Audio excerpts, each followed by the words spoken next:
مبارکباد دی ہے۔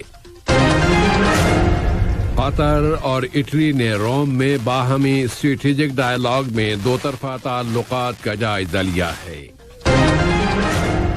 وزیر مالیات نے برطانیہ کے وزیر مملکت برائے سرمایہ کاری کے ساتھ اقتصادی اور سرمایہ کاری کے حالات کا جائزہ لیا ہے۔ برطانیہ کی وزیر خارجہ نے کہا ہے کہ یوکرین پر روسی یلغار عنقریب ہو سکتی ہے، اور ایران نے مغربی فریقوں پر الزام لگایا ہے کہ وہ ویانا مذاکرات میں سنجیدگی ظاہر نہیں کر رہے۔ یہ تھا اہم خبروں کا خلاصہ، اور اب آج کا دوسرا مفصل نشریہ۔ بسم اللہ الرحمن الرحیم۔ صاحب سمو امیر شیخ تمیم بن حمد آل ثانی نے برادر ملک وفاقی جمہوریہ صومالیہ کے صدر جناب عبداللہ فرماجو کی جانب سے ایک دستی خط وصول کیا ہے۔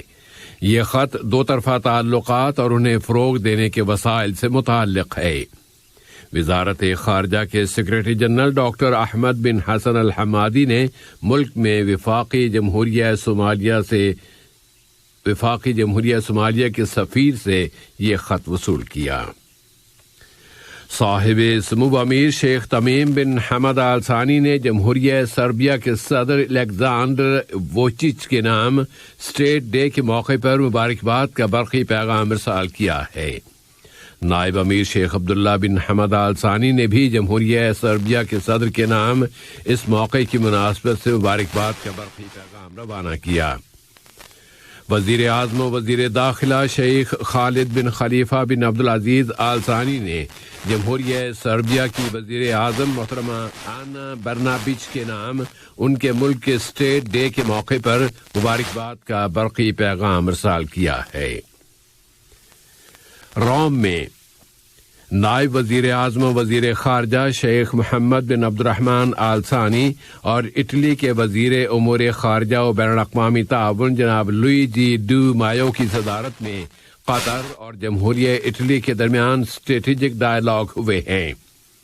دونوں ملکوں کے وزرائے خارجہ نے دو طرفہ تعلقات و تعاون کے فروغ اور مشترکہ دلچسپی کے علاقائی اور بین الاقوامی موقفوں میں ہم آہنگی یعنی کوآرڈینیشن پر بھی بات چیت کی ہے۔ قطر اٹلی اسٹریٹجک ڈائیلاگ دونوں ملکوں کے درمیان ہم آہنگی اور گہرے تعلقات کی عکاسی کرتے ہیں، جبکہ یہ تعلقات اب اسٹریٹجک پارٹنرشپ کی سطح تک پہنچ گئے ہیں۔ دوحہ میں وزیر مالیات جناب علی بن احمد الکواری سے آج برطانیہ کے وزیر مملکت برائے سرمایہ کاری لارڈ جیرالڈ گرمسٹون نے ملاقات کی ہے۔ وہ اس وقت ملک کا دورہ کر رہے ہیں۔ آج کی اس ملاقات میں دونوں ملکوں کے درمیان دو طرفہ تعلقات اور تعاون کے مختلف پہلوؤں کا جائزہ لیا گیا اور مشترکہ دلچسپی کے متعدد موضوعات پر بات چیت کی گئی، جن میں اقتصادیات اور سرمایہ کاری کے شعبوں میں آنے والے اہم ڈیولپمنٹ اور ان کے فروغ کے وسائل پر بات چیت کی گئی ہے۔ وزیر مواصلات جناب جاسم بن سیف اسلیتی سے آج سینیگال کے وزیر سیاحت اور فضائی ٹرانسپورٹ جناب ایلیون سیر نے ملاقات کی ہے۔ ملاقات میں قطر اور جمہوریہ سینیگال کے درمیان فضائی ٹرانسپورٹ اور شہری ہوابازی کے شعبوں میں تعاون کے مختلف پہلوؤں اور اس تعاون کو مزید بڑھانے کے وسائل پر گفتگو کی گئی۔ وزیر مملکت برائے امور توانائی انجینئر سعد بن شریدہ الکعبی سے آج یوکے کی وزارت بین الاقوامی تجارت اور بزنس، انرجی اور اسٹریٹجک انڈسٹری کی وزارت میں وزیر مملکت برائے سرمایہ کاری لارڈ جیرالڈ گرمسٹون نے ملاقات کی، جو اس وقت ملک کا دورہ کر رہے ہیں۔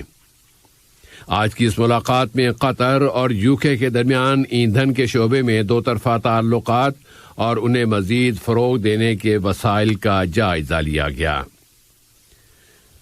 شورا کونسل عرب پارلیمنٹ کے اسپیکرز کی چوتھی عرب پارلیمانی کانفرنس کی تیاریوں کے اجلاسوں میں شریک ہے۔ یہ اجلاس آج قاہرہ میں شروع ہو گئے ہیں اور وہ 3 روز تک جاری رہیں گے۔ مجلس شورا کے رکن جناب یوسف بن علی الخاطر اور مجلس کے سیکرٹری جنرل ڈاکٹر احمد بن ناصر الفضالہ ان اجلاسوں میں قطر کی نمائندگی کر رہے ہیں۔ عراقی صوبے کردستان کے وزیر اعلیٰ جناب مسرور برزانی آج دوپہر دوحہ پہنچ گئے۔ وزیر مملکت برائے امور خارجہ جناب سلطان بن سعد المریخی اور ملک میں جمہوریہ عراق کے سفیر جناب عمر احمد البرزنجی نے دوحہ کے بین الاقوامی ہوائی اڈے پر ان کا اور ان کے ہمراہ آنے والے وفد کا خیر مقدم کیا۔ عراقی کردستان کے وزیر اعلیٰ جناب مسرور برزانی نے آج قطر فاؤنڈیشن برائے تربیت، سائنس اور سماجی ترقی کا بھی دورہ کیا اور وہاں ہونے والے کام اور تصور کے بارے میں معلومات حاصل کی۔ ملک میں صحت کی صورتحال کے بارے میں وزارت صحت عامہ نے اعلان کیا ہے کہ آج ملک کی سوسائٹی میں کورونا وائرس کے 487 اور مسافروں میں 60 نئے کیسز رجسٹر ہوئے ہیں، جبکہ گزشتہ 24 گھنٹوں کے دوران اس بیماری کے مزید 982 مریض صحت یاب ہو گئے ہیں۔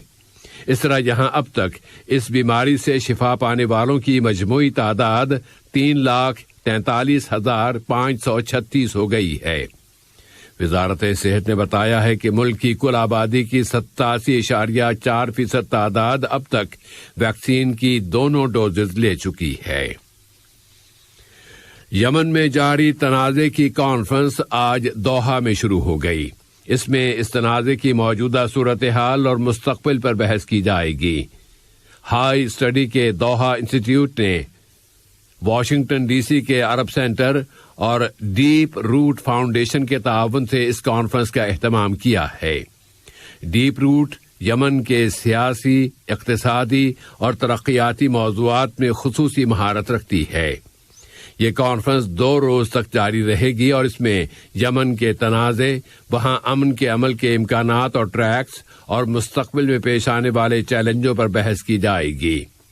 آج کانفرنس کے پہلے دن یمن کے لیے امریکہ کے خصوصی ایلچی ٹیموتھی لینڈر کنگ، یمنی حکومت کے نمائندے نے کانفرنس سے خطاب کیا۔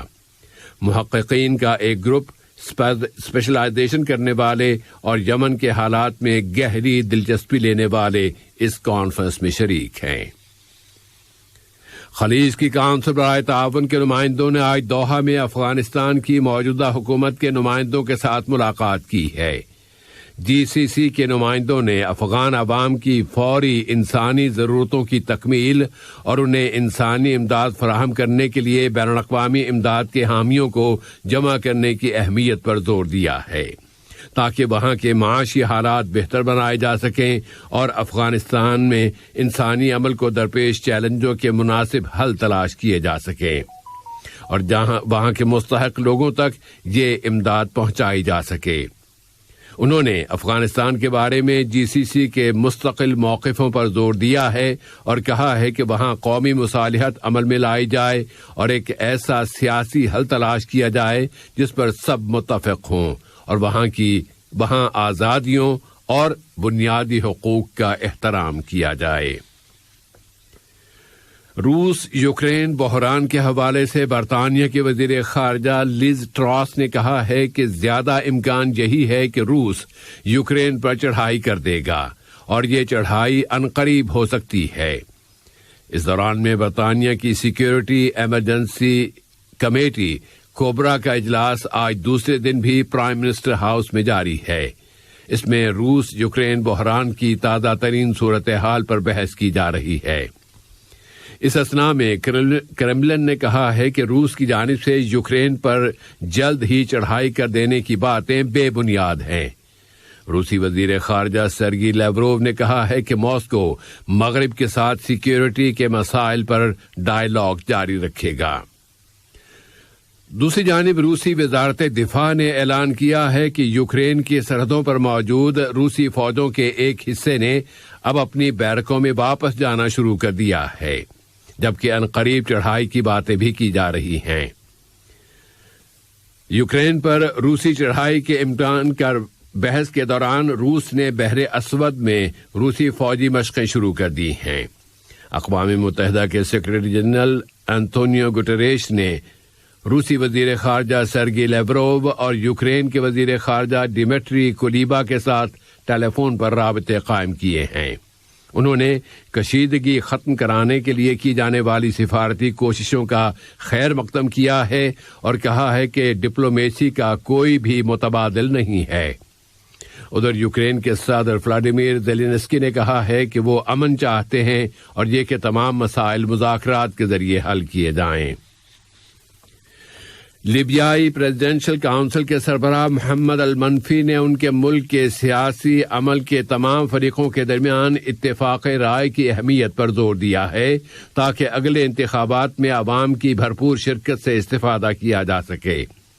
عبدالحمید الدبیبہ کی جانب سے وزارت عظمیٰ کے منصب پر بحال رہنے کے اعلان کے بعد سیاسی بیانات کا سلسلہ جاری ہے، جبکہ پارلیمنٹ کی جانب سے منتخب کیے جانے والے وزارت عظمیٰ کے نئے امیدوار فتحی باشاگاہ اپنی نئی کابینہ تشکیل دینے کے لیے اصلاح و مشورے کر رہے ہیں۔ عبدالحمید الدبیبہ نے کہا ہے کہ انتخابات کی ریل گاڑی اب روانہ ہو چکی ہے اور ان کے بقول اب واپسی ناممکن ہے۔ ایران کے وزیر خارجہ حسین امیر عبداللہیان نے کچھ مغربی فریقوں پر الزام لگایا ہے کہ وہ نئے سمجھوتے کے لیے ویانا مذاکرات میں مطلوبہ سنجیدگی کا مظاہرہ نہیں کر رہے، اس لیے مذاکرات کی مدت لمبی ہوتی جا رہی ہے۔ ادھر یورپی یونین کی خارجہ پالیسی کے اہلکار جوزیپ بوریل نے کہا ہے کہ اب وقت آ گیا ہے کہ آخری کوشش کر لی جائے اور کسی درمیانی حل تک پہنچا جائے۔ اس اثنا میں ایرانی قومی سلامتی کی سپریم کونسل کے سیکریٹری علی شامخانی نے انکشاف کیا ہے کہ ویانا مذاکرات کی مشکلات بہت گمبھیر ہو گئی ہیں۔ اہم خبروں کا خلاصہ ایک مرتبہ پھر۔ صاحب سمو امیر نے صومالیہ کے صدر کی جانب سے ایک دستی خط وصول کیا اور سربیا کے صدر کو قومی دن پر مبارکباد دی ہے۔ قطر اور اٹلی نے روم میں باہمی اسٹریٹجک ڈائیلاگ میں دو طرفہ تعلقات کا جائزہ لیا ہے۔ وزیر مالیات نے برطانیہ کے وزیر مملکت برائے سرمایہ کاری کے ساتھ اقتصادی اور سرمایہ کاری کے حالات کا جائزہ لیا۔ برطانیہ کی وزیر خارجہ نے کہا ہے کہ یوکرین پر روسی یلغار عنقریب ہو سکتی ہے، اور ایران نے مغربی فریقوں پر الزام لگایا ہے کہ وہ ویانا مذاکرات میں سنجیدگی کا مظاہرہ نہیں کر رہے۔ ریڈیو قطر سے آج کا دوسرا نشریہ اپنے اختتام کو پہنچا۔ فی امان اللہ۔